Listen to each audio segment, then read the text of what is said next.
Doctor Manju Verma Adarsh Vidyalaya की तरफ से आप सभी छात्र छात्राओं को 26 जनवरी की ढेर सारी शुभकामनाएं।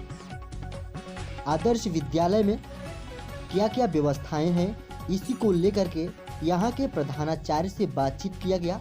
अब बातचीत करने के दौरान क्या बताया गया प्रधानाचार्य की तरफ से, वो आप लोगों को भी सुनना काफ़ी बेहद अनिवार्य है। देखिए, सर्वप्रथम TV7 भारतवर्ष के सभी दर्शकों एवं आपको नमस्कार। सर्वप्रथम देखिए, 26 जनवरी एक राष्ट्रीय पर्व है। इस पर्व का उत्थान जो है 26 जनवरी 1950 ईस्वी को संविधान जब लागू हुआ तब से इस पर्व को मनाया जाता है।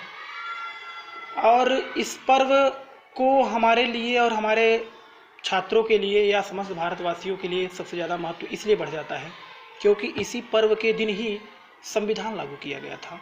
संविधान जो कि हमको जीने का तरीका बताया जाता है, उसमें बताया गया है, और संविधान हमारा क्या क्या दायित्व है देश के प्रति, और शासन व्यवस्था के माध्यम से हम देश को क्या क्या दे सकते हैं, और हमको सही जीने का तरीका जो है संविधान से ही मिलता है।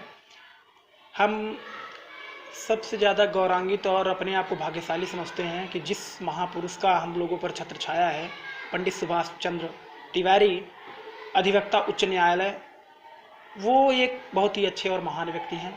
उनका मार्गदर्शन हम लोगों के लिए बहुत ही दवा का काम करता है और उनके मार्गदर्शन में ही विद्यालय चल रहा है। और जब कुछ कमियां समझ में आती हैं, माननीय प्रबंधक जी का सहयोग और सलाह आती रहती है, मैं उनको भी तहे दिल से धन्यवाद प्रदान करता हूँ। मेन उद्देश्य इसका ये था कि कम पैसे में गरीब से गरीब छात्र छात्राएं पढ़ सकें।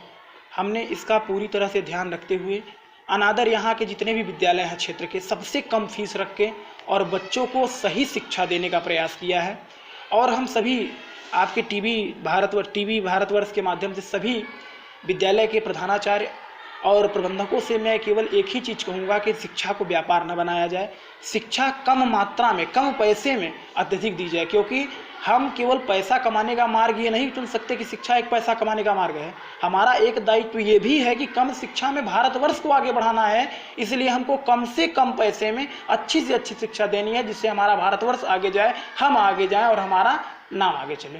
क्योंकि कोई भी छात्र छात्रा यदि अच्छा काम करता है, देश का नाम ऊंचा करता है, तो उसमें उसके माँ बाप, उसके परिवार, उसके गांव, उसके स्कूल का नाम होता है, क्योंकि शिक्षा ही हमारी गति, हमारी व्यवस्थाओं को बदल सकता है। बस इसी के साथ